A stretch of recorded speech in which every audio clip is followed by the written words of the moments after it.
Before any mountain is conquered, it is first confronted in the mind. Victory is not granted to those who merely wish for it, but to those who prepare themselves inwardly to meet the challenge long before the climb begins. To rise above the rest is not simply to be seen as greater, it is to see more clearly, live more deeply, and walk more steadily.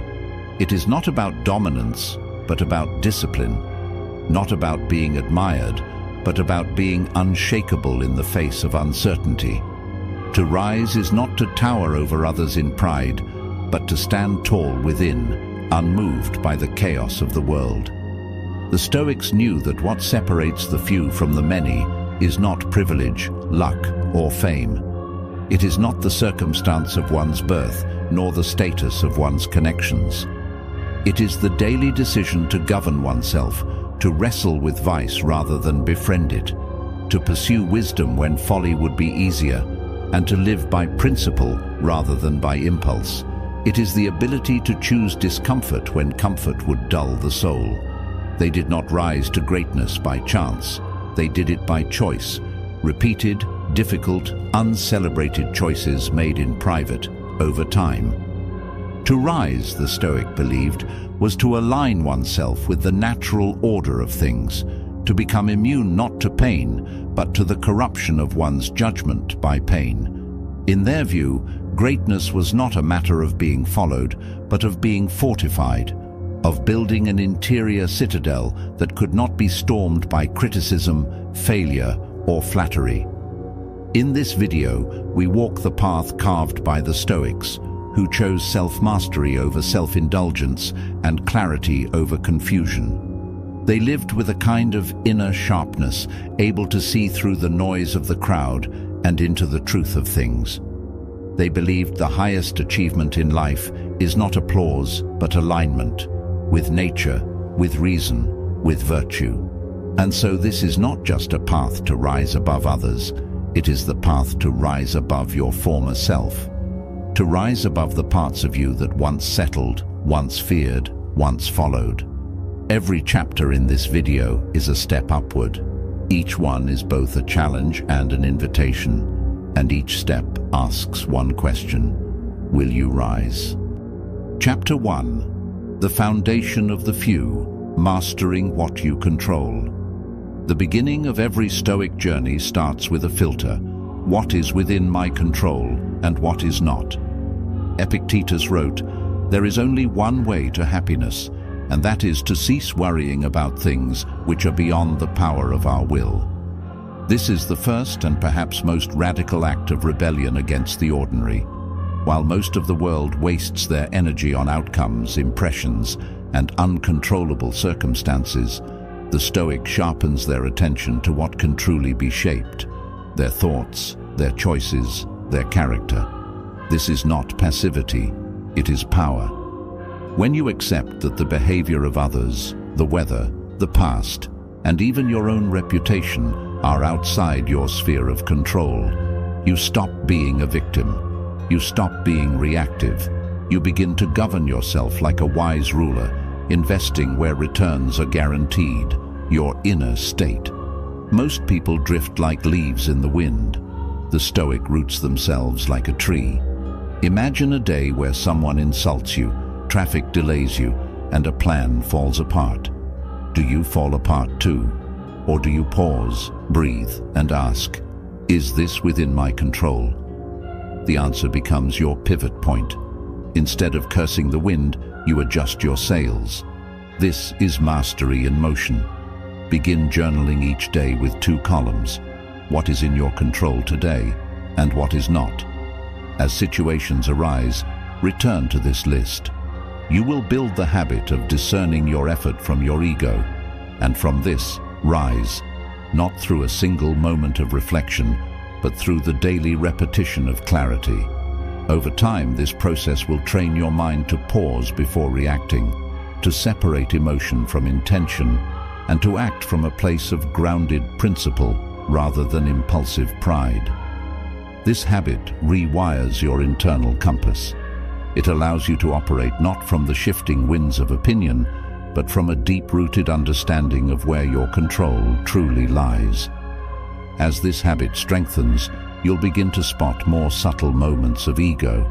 How you argue to win instead of to learn. How you seek validation rather than inner approval. How you confuse performance with purpose. Each time you notice these tendencies and return to what is essential, you are building a higher version of yourself. From this practice, rise, not once, but always. Chapter 2. Endurance over ease, the quiet strength of persistence. We live in a culture that glorifies the shortcut and rewards the visible victory, but the Stoics placed their honor not in outcomes, but in effort. They believed greatness is forged in the furnace of repeated trials, not in the comfort of ease. Seneca reminds us, difficulties strengthen the mind, as labor does the body. To rise above the rest, one must endure what others escape. The Stoic does not seek pain, but does not flee it either. They welcome adversity not with joy, but with readiness, with a posture of preparedness that transforms affliction into instruction. Pain, to the Stoic, is not a punishment, it is a purifier. It strips away illusion, weakens attachment to luxury, and brings the soul face to face with its own strength. Adversity clarifies, it humbles, and it reveals who we are beneath our comforts. They do not romanticize hardship, but they respect its power to refine and its ability to awaken clarity where comfort has dulled perception. The Stoic knows that comfort creates stagnation, while struggle stirs the soul. Struggle draws out what is real. It burns away the excess and brings forth the essence. The obstacle is not a detour, it is the way. Every hardship contains hidden instructions, often invisible to the frantic or the untrained. It teaches patience when we are restless, tenacity when we feel frail, humility when we crave pride, and grace under pressure when the world demands reaction. These are not just abstract virtues, they are living skills forged through the heat of experience. Every moment of discomfort is a summons to develop inner strength, a signal to rise and confront the version of ourselves that once chose escape, that once compromised under pressure, that once feared the cost of courage. To persist when quitting would be easy, to hold one's ground when the winds of emotion or fatigue tempt retreat, is to engage in the deepest form of strength. It is not glamorous, it is often silent. No fanfare, no audience, just you and the threshold you refuse to cross backward. This strength does not require applause, because it is witnessed in solitude. Endurance is not just surviving, it is thriving with dignity in the midst of struggle. It is choosing to move forward, not because circumstances improve, but because you've chosen who you will be, regardless of circumstances. It is a commitment to walk through fire without letting it harden your heart. The Stoic walks into the storm with composure, not because they are immune to fear or pain, but because they have trained their mind to outlast it. They have rehearsed hardship, envisioned loss, accepted misfortune, not with defeat, but with readiness. This preparation becomes armor for the soul. They understand that pain is a moment, but how we carry it can shape a lifetime. Pain may carve into the day, but it does not have to carve into the soul. In fact, it often chisels the soul into something deeper, wiser, more anchored. They remember that pain is temporary, virtue is not. While the body may ache, the soul remains sovereign. While the day may darken, their purpose remains lit. While others surrender to the weight of the moment, the Stoic rises beneath it, not by pretending it is light, but by becoming stronger. They do not resist the weight, they grow under it.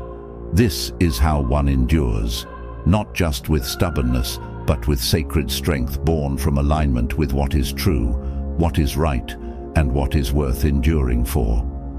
And in that alignment, they discover the rarest kind of power, the power to continue even when nothing around them offers permission to do so. Identify one area of your life where you have been avoiding discomfort. It could be physical, emotional, spiritual, or relational. Ask yourself honestly, where have you settled for avoidance over action? What are you silently tolerating that is holding back your growth? Bring that discomfort to light. Instead of escaping it, face it directly. Sit with the tension it brings. Acknowledge the resistance. Understand its roots. Then, take one step forward. Choose a specific, measurable goal of consistency, whether it is working out daily, confronting a fear you've long ignored, initiating a difficult conversation, waking up earlier to build discipline, or creating boundaries that protect your time and energy. Let the goal be clear and attainable, but also meaningful enough to challenge you. Once identified, create a structured plan. Define what success looks like each day and what obstacles you may encounter.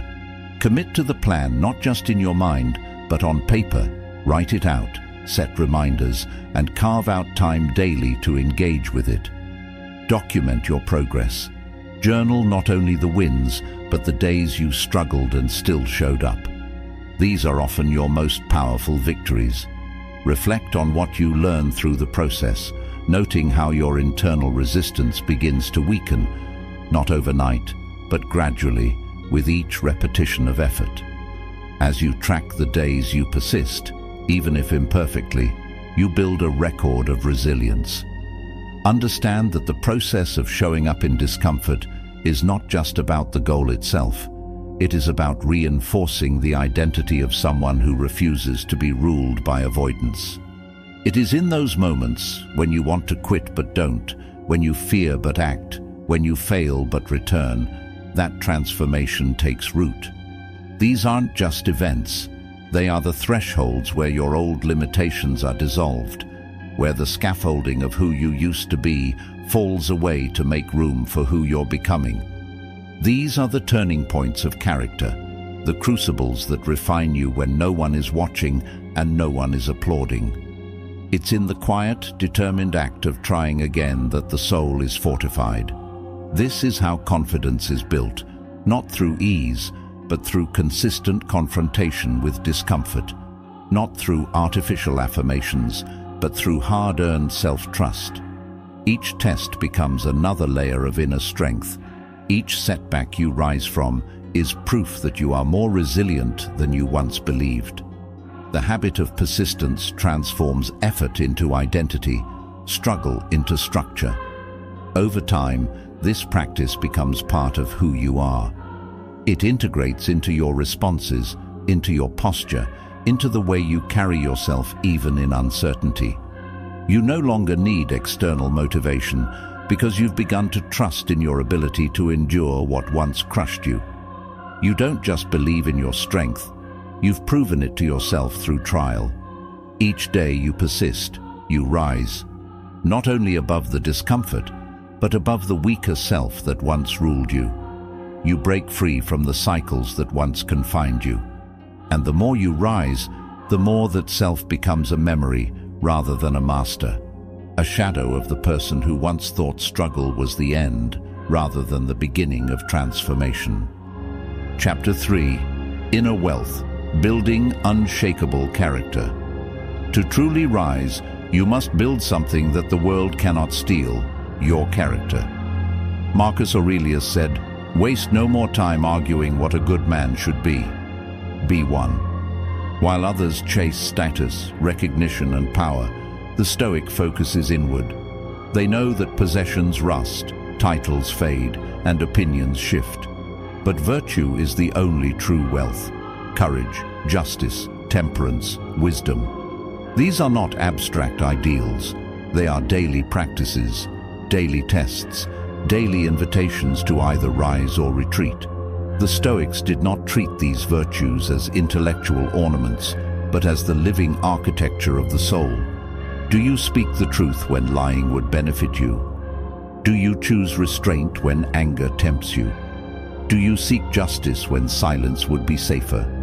Do you show patience when frustration is screaming for expression? Do you prioritize wisdom when ignorance is easier and faster? These questions refine the soul not because they are simple, but because they force us to wrestle with ourselves in moments that matter. Virtue is not built in theory, it is built in friction. It is shaped in struggle, sharpened in silence, and strengthened through repetition. It is not revealed in speeches, but in self-control. It is not found in applause, but in private moments when no one is watching, and the only reward is self-respect. Virtue is born in restraint when the easy path would compromise your integrity. It is built each time you pause before speaking, each time you act with justice when it would be easier to ignore wrong, each time you hold to principle in the presence of pressure.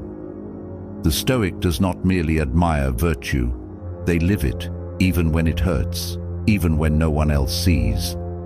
When you begin to live aligned with these virtues, you discover a kind of power that is not about influence over others, but invincibility within. This inner strength becomes your foundation, unshakable, unmoved, unbothered by external chaos. It is the armor that cannot be taken, the wealth that cannot be stolen, the voice that cannot be silenced. You begin to move through the world with a quiet certainty. You act not from reaction, but from values. You speak not for approval, but for truth. You choose not for ease, but for honor. In a world that often mistakes convenience for success and popularity for truth, the person who walks in virtue becomes rare, and in that rarity they rise. To live this way is to create your own compass, one that does not spin wildly with the winds of culture or trend, but one that points always to what is right. It means having the courage to be misunderstood, to be overlooked, to be opposed, and still walk forward without compromise. It demands that you abandon the craving to fit in and embrace the weight of walking alone if truth requires it. It means showing restraint when it would be easier to rage, patience when it would be simpler to lash out, and integrity when cutting corners would reward you faster. It calls for endurance in the invisible tests, when no one is watching, and still you choose honor. This kind of character, slowly and stubbornly built, forms a core of steel wrapped in quiet grace. It turns daily moments into proving grounds for the soul. Each time you hold your tongue when ego wants to speak, each time you take the higher road when no one is looking, you hammer another layer onto the anvil of integrity.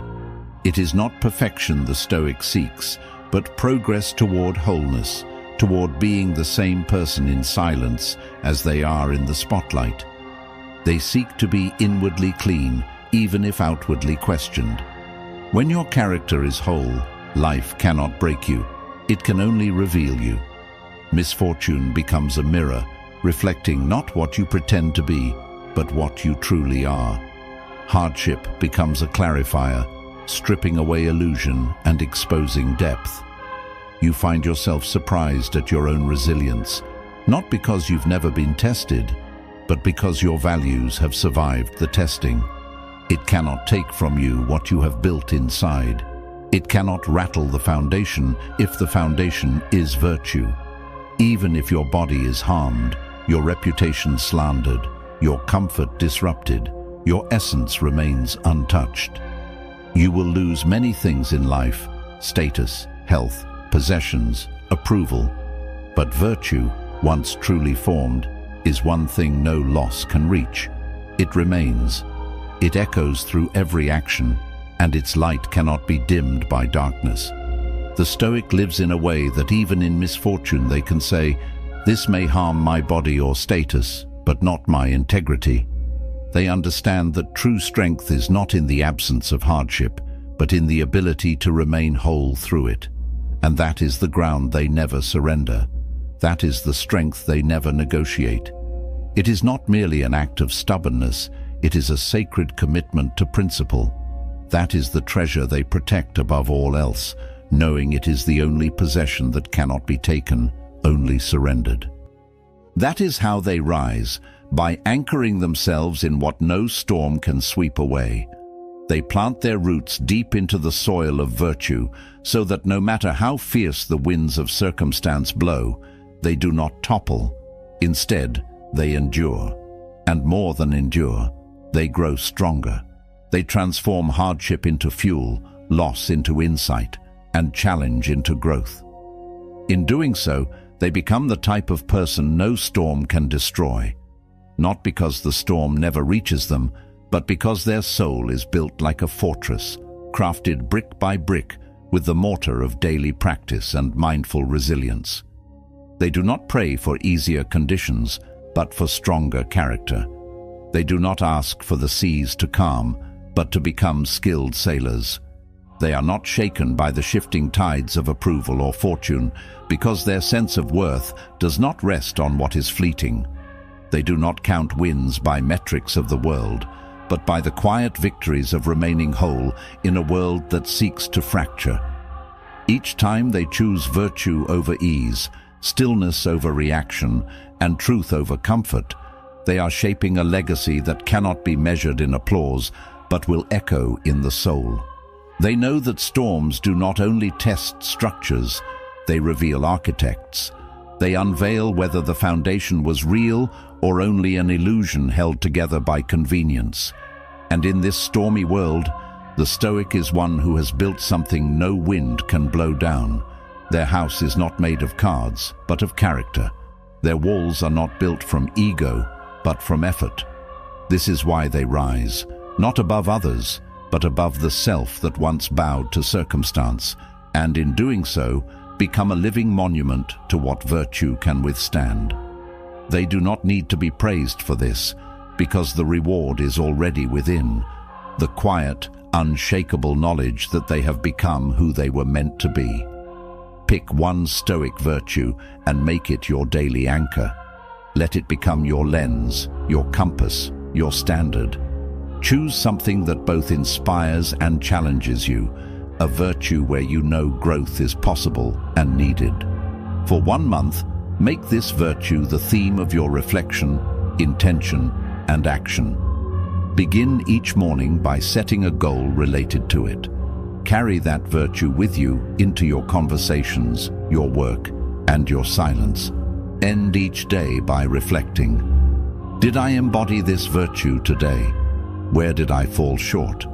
Where did I stand firm? Whether it is truthfulness, patience, or generosity, treat each day as an experiment in alignment. You may find that your awareness sharpens, that you pause before speaking because you remember your commitment to truth, that you breathe through frustration because you are anchored in patience, that you offer kindness when it costs you something because you are training generosity. Notice the small victories. Celebrate when you choose the harder right over the easier wrong. And just as importantly, notice the moments where you fall short, not with shame, but with curiosity. These stumbles are not failures, they are feedback. They point to where your discipline is still growing. They show you where the old self still tries to assert control, and then rise again, recommit, keep going. Over time, you'll begin to notice a shift, not only in your actions, but in your identity. You will not just practice the virtue, you will begin to become it. This is how the soul is shaped, not in sudden transformations, but in small, repeated choices that echo with integrity. This is how you build a life that can withstand storms and inspire others, not by accident, but by anchoring in virtue until it defines you. Chapter 4. Purpose over popularity. Living for what matters most. Popularity is the currency of the crowd. Purpose is the compass of the Stoic. Too many live by external validation, adjusting their values like chameleons to fit the moment. But to rise, you must stop performing and start pursuing. You must live for something that cannot be applauded into or out of existence. Marcus Aurelius asked himself daily, "If someone is able to show me that what I think or do is not right, I will happily change, for I seek the truth, by which no one was ever truly harmed." That is the voice of someone who follows purpose over praise, someone who values personal evolution over public approval. He was not concerned with appearing right, but with becoming right. He did not seek validation from others, but alignment with reality. That distinction is the foundation of living a principled life. Purpose is found not in noise, but in silence. In solitude, when the opinions of others fade and the distractions fall quiet, we are left with the raw material of who we are and who we are becoming. This is the terrain of authenticity, a place where masks fall away and only our truest intentions remain. In the stillness, the performance stops, and we hear the subtle but honest questions that shape the architecture of our inner world. We ask questions that the world rarely gives us time to ponder. What truly matters to me? Not to my peers, not to my followers, not to my past self, but to the core of my being. What am I willing to suffer for, to sacrifice for, to stand alone for if necessary? What would I pursue if no one ever clapped for it? And what will I regret not doing if my life ends tomorrow? Not someday, not years from now, but tomorrow. These are not comfortable questions. They do not offer quick answers. They are not designed for convenience. They peel away the layers of distraction and force confrontation with our neglected convictions. They demand honesty that often aches. They challenge the carefully constructed image we present to the world and invite us to examine whether we have confused motion with meaning. And yet, from this ache, a deeper kind of clarity begins to rise. The fog begins to lift. The noise thins out. And in the quiet, we start to see the outlines of a path we've ignored, sometimes for years. We start to realize that much of our striving has been for things that will never satisfy, that our ambition has been borrowed, and that our soul has been quietly whispering a different direction all along. That's why few ask them, because once you ask them, you cannot unhear their echoes. These questions follow you everywhere, into the workplace, into relationships, into your habits and your quiet moments. They whisper during your commute, interrupt your scrolling, and reframe your ambitions. You cannot return to drifting once you have glimpsed the direction. That glimpse becomes a haunting and a compass. The old life, ruled by reaction and reward, begins to feel hollow, no matter how polished it looks from the outside. It becomes difficult to pretend you don't see the emptiness in endless hustle or the cost of applause that comes at the expense of your soul. And that hollowness is a gift. It signals the beginning of a new chapter, a deeper alignment, a reorientation from noise to necessity, from popularity to purpose, from surface to substance. It doesn't feel like a breakthrough at first. It feels like disorientation, like a pulling away from what used to satisfy. But beneath that discomfort is clarity being born. It invites the death of the performance and the birth of a life that feels deeply lived, a life that feels rooted instead of restless, a life where each day has weight, not just motion. But those who do ask and truly listen begin to rise. They begin to filter their decisions through meaning rather than momentum. They begin to weigh opportunities not by the size of the platform, but by the size of their purpose. They begin to examine their motivations and ask, does this align with who I truly want to become? They learn to distinguish between movement and direction, between applause and authenticity, between what feels urgent and what is ultimately important. They start saying no to the loudest voices so they can hear the quiet truth inside themselves. They let go of busyness and reach for depth, knowing that depth is rare and what is rare is valuable. They begin shaping a life not around applause, but around purpose. They reorder their priorities from the inside out. They stop outsourcing their direction to trends and tune in to timeless truth. They choose stillness over stimulation, integrity over imitation, intention over impulse. They let silence speak. They let discomfort refine. They understand that noise fades but meaning remains, and that kind of life, though often quieter, always stands taller. It becomes a beacon not through volume, but through consistency.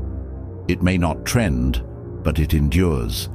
It may not always be seen, but it is always felt, deep within, where it matters most. It is not praised in headlines, but it is remembered in legacy. It is not about being followed. It is about walking the path, even if you walk it alone. That is purpose. That is power. Set aside 1 hour this week to disconnect from all noise. Write down your answers to the 3 questions above. From this list, extract one principle or mission. Let this guide your decisions for the next 30 days. Watch how clarity becomes your elevation. Chapter 5. Emotional Mastery. Staying calm in chaos. Emotions are not enemies. They are messengers. But when left unexamined, they become tyrants. To rise above the rest, you must rise above your mood. The Stoics trained daily to remain steady, not by suppressing emotion, but by understanding it. Seneca taught that anger is not just a flash of fire, it is a failure of preparation. It is the result of unrealistic expectations crashing into the unpredictability of life. When you expect the world to be fair, easy, or convenient, every disruption becomes an insult. Every inconvenience feels personal. But when you expect adversity, when you rehearse difficulty in your mind before it arrives, you meet it with calm. You approach the storm not with surprise, but with steadiness. You disarm it by refusing to be provoked, by understanding that your response is always your domain, even when everything else falls beyond it. This is not denial. It is dominance of self. It is a cultivated form of sovereignty, built through repetition and reflection, where one becomes captain of the inner ship rather than a passenger tossed by every wave of feeling. To prepare for hardship is not to become cynical, but to become centered. It is to root yourself so deeply in clarity that chaos cannot uproot you. It is to train your mind not in fear, but in forethought, not in avoidance, but in awareness. You learn to anticipate disruption not as a threat, but as an inevitable invitation to demonstrate composure. To know that difficulty is a certainty and to build your inner world accordingly is not pessimism. It is wisdom lived. The Stoic equips themselves not to avoid conflict, but to remain whole within it. They understand that peace is not the absence of disturbance, but the presence of steadiness within it. While others are thrown off course by criticism or delay, the Stoic remains anchored because their expectations are grounded in reality, not fantasy. They recognize that the most powerful person in any room is not the loudest, it is the calmest. It is the one who refuses to escalate simply because everyone else is unraveling. Calm is not weakness, it is strength under control. It is a discipline born not from detachment, but from deep engagement with one's inner world. It is forged in the fires of past storms, in the hours when you chose restraint over reaction, patience over provocation, and reflection over retaliation. Calm is not a gift, it is a craft. It is strengthened through the deliberate practice of stillness and the discipline of deliberate thought. This strength is cultivated day by day, situation by situation, through the often invisible decision to hold your ground inwardly when chaos tries to pull you off center. It is the result of consistent training of the mind and discipline of the heart. Calm does not mean the absence of emotion. It means emotion without erosion. It is the steady flame that does not flicker when wind rattles the windows. It is built through meditation, self-examination, and the relentless pursuit of self-awareness. It is the fruit of 1,000 quiet moments where you choose reflection instead of reaction. Calm is not learned in theory, it is earned in practice. The Stoic does not shout in conflict. They inquire. They do not panic in uncertainty. They reflect. They do not inflate the drama. They neutralize it by staying grounded. They ask questions instead of casting blame. They seek understanding over accusation. They pause, assess, and then act with intention, not impulse. They turn delay into space, insult into insight, and pressure into practice. They hold the emotional line when the world pulls hard at their patience, recognizing that composure is not compliance, it is conscious power. Their emotions serve reason, not the reverse. Emotion is acknowledged, understood, and then guided, not suppressed, but directed by a higher principle. Like a river channeled into a turbine, emotion fuels clarity when harnessed. The Stoic sees emotion not as something to erase, but as energy to be refined. Anger becomes assertiveness without cruelty. Fear becomes caution without paralysis. It becomes the raw material for wisdom, not a force of sabotage. This is not apathy, it is mastery, it is presence. It is the art of remaining unmoved, not because you don't feel, but because you've learned to feel without losing clarity. You can feel grief without breaking. You can feel pressure without panicking. You can feel chaos and still choose your next move deliberately. And it allows them to stand, unshaken, even when the world around them trembles.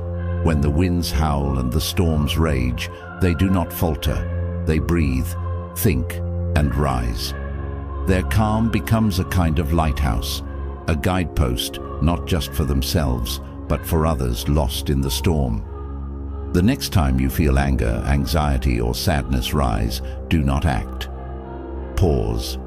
Write down exactly what you are feeling and what story you are telling yourself. Ask, is this true? Is this useful? Replace reaction with reflection. This is the art of emotional elevation. Chapter 6. The Power of Presence. Winning the moment before it begins. To rise above the rest is not to outpace the world, but to out-presence it. In a society that equates speed with success, the Stoic slows down. While others race toward achievement, the Stoic plants himself firmly in the now, because victory is not only earned in outcomes, it is secured in presence. The Stoics practiced what modern science now confirms. Your awareness is your superpower. Marcus Aurelius wrote, "Confine yourself to the present." He did not mean this as escapism, he meant it as power. Your strength, your composure, your clarity, all begin where your feet are. Presence is where you notice your thoughts before they become habits. It's where you catch your tone before you say something you regret. It's where you breathe instead of break. It's where you pause just long enough to choose a wiser response rather than default to an old one.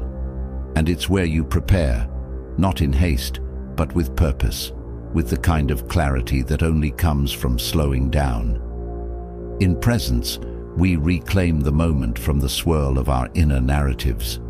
Most people lose the moment before they even arrive in it, because they're lost in rehearsals for futures that haven't happened or regrets from pasts they cannot change.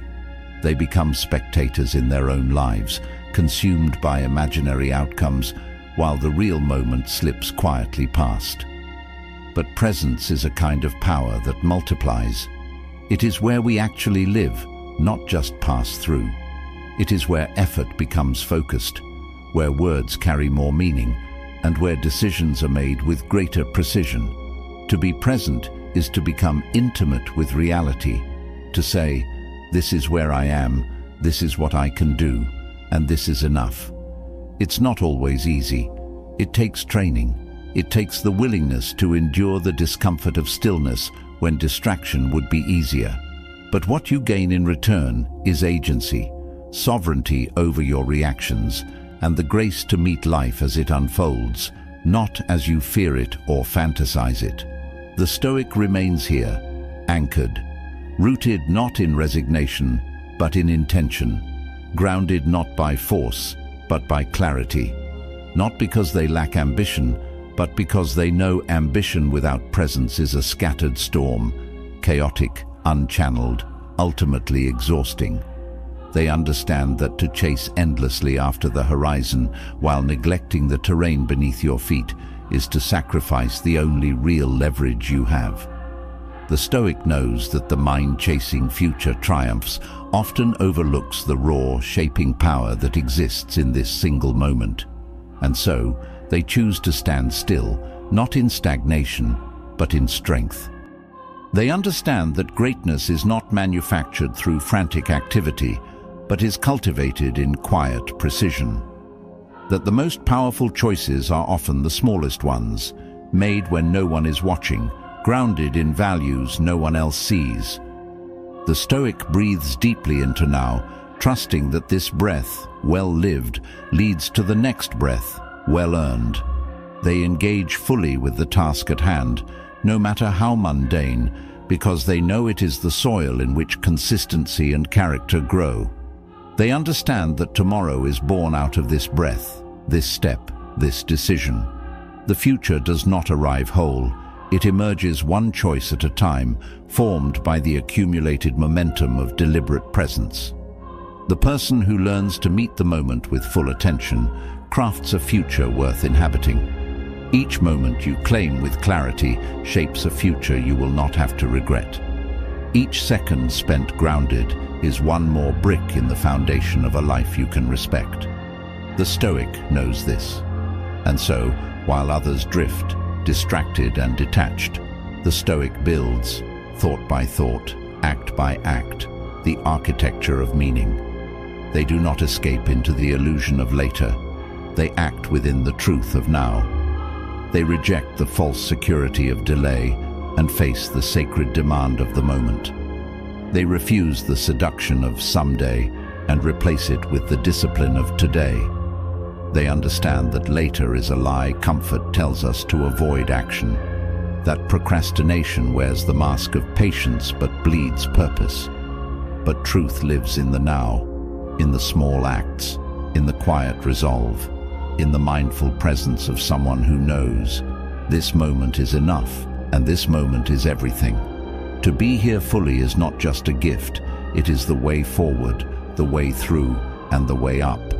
Every hour, pause and take one breath with full attention. Ask, where am I?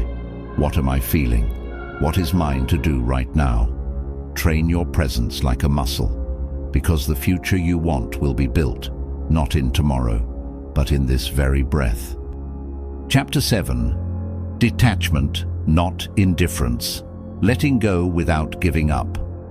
One of the greatest misunderstandings of Stoicism is that it promotes emotional numbness. But the Stoic is not indifferent. They care deeply. They simply refuse to be owned by outcomes. Detachment is not the absence of care, it is the mastery of direction. Epictetus said, "It's not things themselves that disturb us, but our judgments about them." And so the Stoic practices letting go, not of effort, but of entitlement. They act with full devotion, but without demanding the result. They commit fully, love freely, work diligently, and then release. They do not let their peace hang on what is not theirs to control. This gives them an almost unexplainable power, one that radiates not from dominance, but from liberation. Because they are unattached to outcome, they move with freedom, not hesitating or second-guessing their path based on whether or not they will succeed. They do not need the future to comply with their preferences in order to remain steady. They plant effort in the soil of integrity, and they leave results to nature. Because they are unattached to praise, they speak with truth, unfiltered and unpolished by the hunger to be liked. They are not puppets pulled by the strings of approval. They say what is right, not what is popular. Their words carry weight because they are born of principle, not performance. Because they are unattached to fear, they act with courage, not because they feel no fear, but because fear no longer decides for them. Their sense of direction is governed by value, not vulnerability. They do not seek comfort, They seek clarity, and that clarity gives them the audacity to move forward, even into the unknown. Detachment doesn't make them numb, it makes them unstoppable. Notice today where your peace is hooked to something outside of you: recognition, outcome, approval. Gently unhook. Remind yourself, I control the input, not the outcome. Return to your task. That's where your power lives. Chapter 8. Stillness is the standard. Slowing down to level up. Stillness is not stagnation. It is strength. It is not doing nothing. It is doing the right thing at the right pace. The Stoics knew that silence is where decisions mature, that quiet is where courage sharpens. In a world sprinting nowhere, the Stoic walks with intent. They do not rush to fill silence with noise. They do not run from solitude. They use it.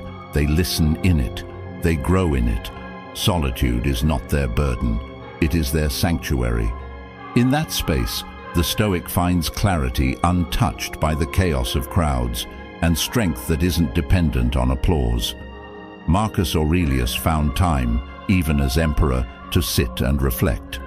Not because he was idle, but because he understood, if you cannot be still, you cannot be wise. If you cannot quiet your mind, you cannot hear what truly matters. Stillness is not an escape from action, it is a refinement of it. It is not about inactivity, it is about calibrated effort. It is where movement becomes meaningful and intention filters noise. In stillness, you reclaim the space to weigh your motives without the pressure of performance. You reconnect with why you act, not just how. You realign your intentions with values rather than vanity, and you begin to hear the wisdom beneath the noise, the subtle signals that ambition and anxiety often drown out. Stillness allows the smoke to clear so that the path appears. When the world demands speed, stillness chooses substance. When others rush to decide, stillness waits to understand. It gives you the space to observe your patterns, question your impulses, and reset your course before momentum hardens into misdirection. It gives shape to thought and substance to intuition. In the quiet, you become your own advisor, consulting not with fear or ego, but with truth. It restores vision where frenzy breeds blindness. It clears the fog of urgency and reveals what is essential. It stops the compulsion to react so you can respond with clarity. You no longer trade control for convenience. You hold your position with dignity. It slows the pulse of panic and allows principle to take the lead, bringing grace to pressure and courage to uncertainty. It brings your heart and mind back into rhythm. Stillness gives you back the one thing most people abandon too quickly: your judgment. Not reaction, not instinct, but judgment, deliberate, calm, earned. And from judgment, everything else flows. Your timing, your tone, your tenacity, your resilience. All of it is sharpened in the crucible of stillness, where the noise dies down and the truth of who you are and who you must become has room to speak. Schedule 10 minutes a day for pure stillness. No phone, no stimulation, just breath and thought. Let it become your edge, not your escape. Chapter 9. Self-respect over approval. Living by the inner scorecard. To rise above the rest, you must choose the long path. The path where self-respect matters more than public approval. The Stoic does not live to impress. They live to express what is right. Seneca said, "What progress have I made? I am beginning to be my own friend." This is the Stoic aim, to become someone you respect in solitude, not someone who is only praised in public. Every time you say yes when you mean no, you erode your integrity. You teach yourself that your boundaries are negotiable, that your truth can be silenced for the sake of comfort. Every time you follow the crowd against your better judgment, you weaken your soul, because deep down, a part of you knows you're betraying what you stand for. That fracture inside doesn't scream, but it lingers. It shows up as quiet unrest, as moments of doubt, as a subtle misalignment between who you are and how you act. But every time you choose your values over validation, you strengthen your center. You declare that your character is not for sale and that your compass will not spin to please the masses. This alignment builds trust, not with others, but with yourself. And that kind of trust is rare, resilient, and powerful. This is how you walk with calm, not from a lack of pressure, but from a surplus of clarity. This is how you lead with conviction, not because it's always easy, but because it's always true. Not by chasing approval, but by becoming undeniable, unshakable, rooted in a way of living that does not waver when the spotlight fades, because it was never built for show, it was built for truth. Write down one decision you're making this week that is true to your values, but might go unnoticed or be misunderstood. It could be choosing honesty in a conversation where silence would be easier, setting a boundary that others may not appreciate, or sticking to a promise you made to yourself even though no one is watching. Whatever it is, make it count. Let it reflect your principles, not your need for praise. Then do it. Do it without explanation, without apology, and without waiting for applause. Let your actions echo in the space between who you are and who you are becoming. Understand that the reward is not in recognition, but in resonance with your own spirit. The feeling of alignment is subtle but profound. It creates a quiet confidence that does not shout, but holds firm. It becomes your compass when the world is confusing, your strength when approval is absent, and your peace when results are slow. Your reward is internal alignment, and that's worth everything. It's how you become someone who rises quietly, consistently, and undeniably above the rest. Chapter 10. Rise Again, the Final Ascent. This is not a one-time journey. To rise is not an event. It is a rhythm, a return, a daily ascent. You will fall, you will forget. But the Stoic does not measure their life by how few times they stumble, but by how quickly they rise again. The impediment to action advances action, said Marcus Aurelius. What stands in the way becomes the way. And so we rise, not because we are immune to failure, but because we are loyal to growth. The climb never ends. There is no final plateau where effort becomes unnecessary or challenges cease to appear. Each level only reveals another ridge, another lesson, another test of strength. The summit is not out there, it is inside you. It is not marked by fanfare or external milestones, but by the refinement of character, the sharpening of focus, and the deepening of discipline. It is who you become through the climb, through the effort, through the resistance you refuse to retreat from, and through the refusal to let hardship shape your soul into bitterness. Even pain, when embraced with purpose, becomes a forge. You will be tested by failure, by fatigue, by the quiet temptation to give up, and by the subtle whispers of doubt that question your worth in moments of solitude. There will be days when the weight of your calling feels too heavy, when no one is watching and no reward is promised, and still you must move forward. The path will not simply present obstacles, it is made of them. They do not appear as detours or misfortunes, they are the way. Each one is a silent gatekeeper, asking not if you are strong already, but if you are willing to become strong. Not if you are flawless, but if you have the will to keep rising in spite of your flaws. These moments are not peripheral to your journey, they are the journey. But that is the point. These are not interruptions to the path. They are the path. They are the curriculum of your becoming. These trials reveal your values, your resilience, your endurance. They draw out the grit of who you are beneath the image, beneath the roles, beneath the expectations. They show you what you hold sacred when everything else is stripped away. Every setback, every hardship is a mirror and a chisel. It reflects your present condition and shapes your future potential. Each difficulty carves out more space for wisdom, for resolve, for clarity.